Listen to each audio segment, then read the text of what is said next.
Sekarang sebetulnya sudah waktu coffee break, mungkin kita bisa manfaatkan untuk berdiskusi bersama para pakar yang ada di sini. Jadi ada yang ingin berdiskusi? Ya, silakan Dokter Ahmad.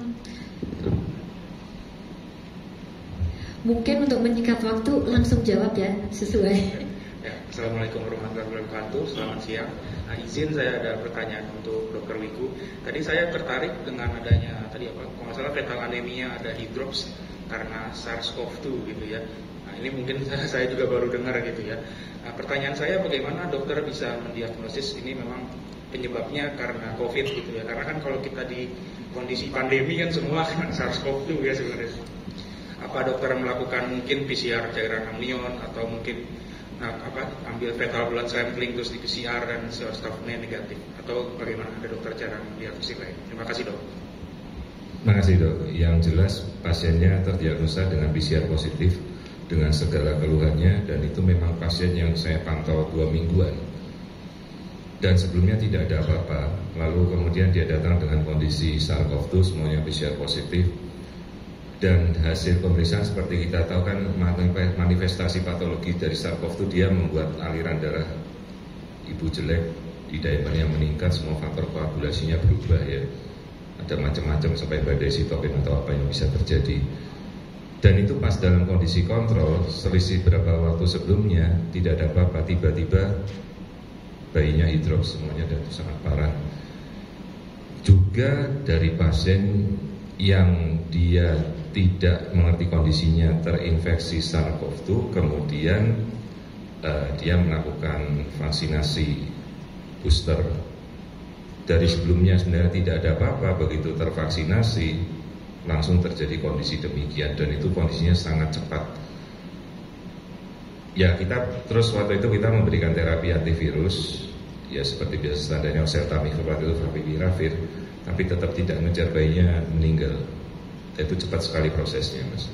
Kita tidak melakukan sampai infeksi, mau kita lacak sampai ambil sampel tali pusat atau PCR ketuban, kita tidak lakukan.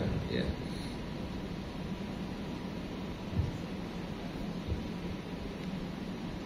Terima kasih. Ada lagi?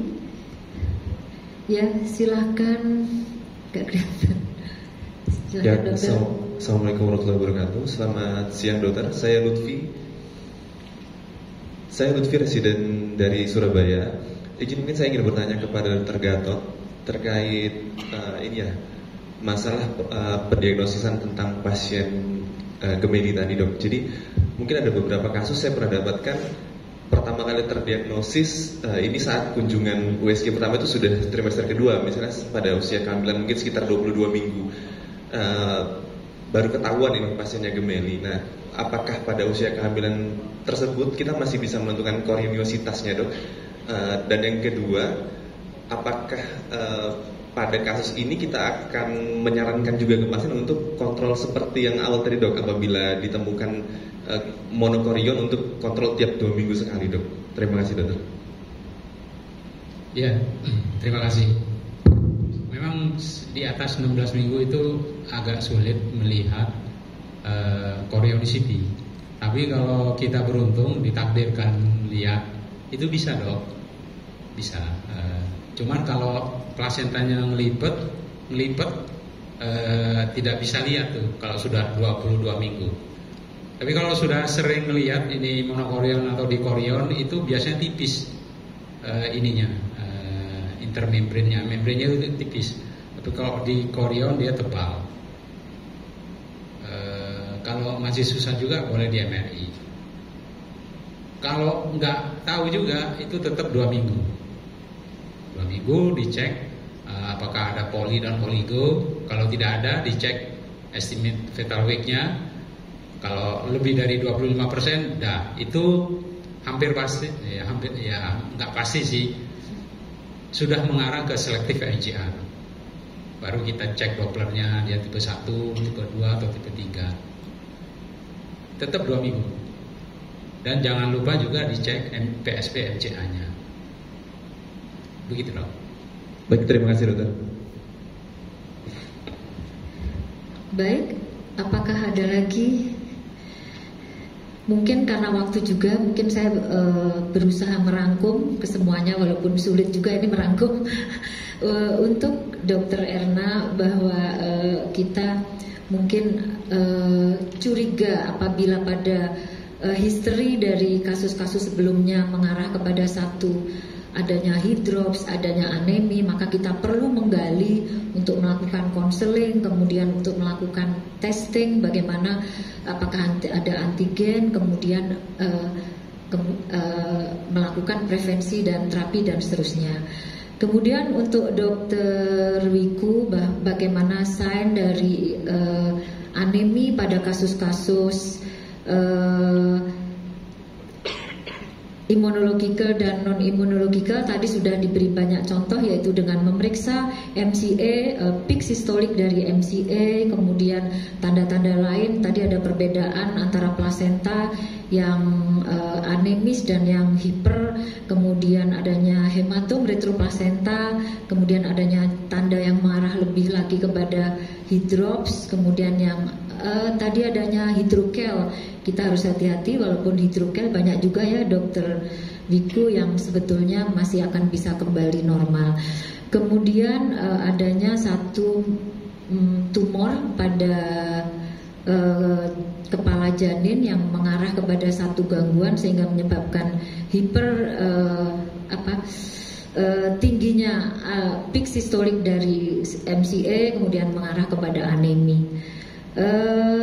Kemudian dari perbedaan TAPS dan TTTS tadi, bahwa pada TTTS untuk membedakan, pertama kali yang kita lihat apakah dia monochorionik atau dichorionik dengan tadi. Kemudian selanjutnya kita bisa melihat kalau TTTS itu ditandai dengan polyhydramnion dan oligo. Namun di sini yaitu adanya suatu hipovolemi maupun atau hipervolemi.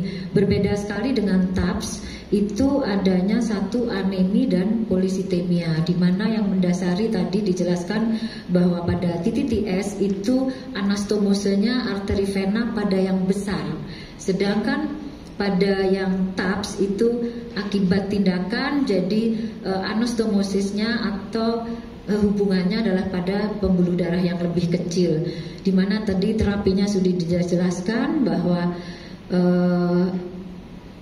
yang perlu tadi, yang menurut saya itu menentukan apakah ini TTTS yang akhirnya akan dibawa kepada satu tindakan laser ataukah ini bukan. Kalau bukan, tadi sudah dijelaskan, akan kita optimalkan dengan evaluasi 2 minggu pada kasus-kasus yang mungkin selektif IGR, dan pada akhirnya pada saat kita sudah bukan TTTS, bukan selektif IGR, mengarah kepada TAPS, terapinya pun tergantung dengan derajat beratnya dari kondisi janin. Mungkin itu yang bisa saya sampaikan. Terima kasih. Kita beri applause yang meriah untuk 3 pembicara, Dr. Erna, Dr. Wiku, dan Dr. Gatot. Terima kasih ilmu yang sudah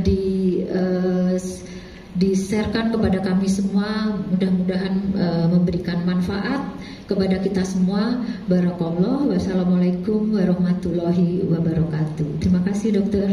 Mohon maaf apabila ada kurang di sana sini. Terima kasih.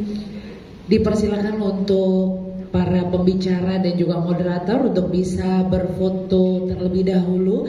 Dan saya ingin memberikan informasi bahwa sesaat lagi kita harus menunggu karena kita akan bersama-sama kembali di sini untuk acara sosialisasi panduan screening kelainan pada janin. Jadi sesaat lagi untuk sekat akan kita ambil lagi dan kita menjadi satu lagi seperti di awal mula di plenary session.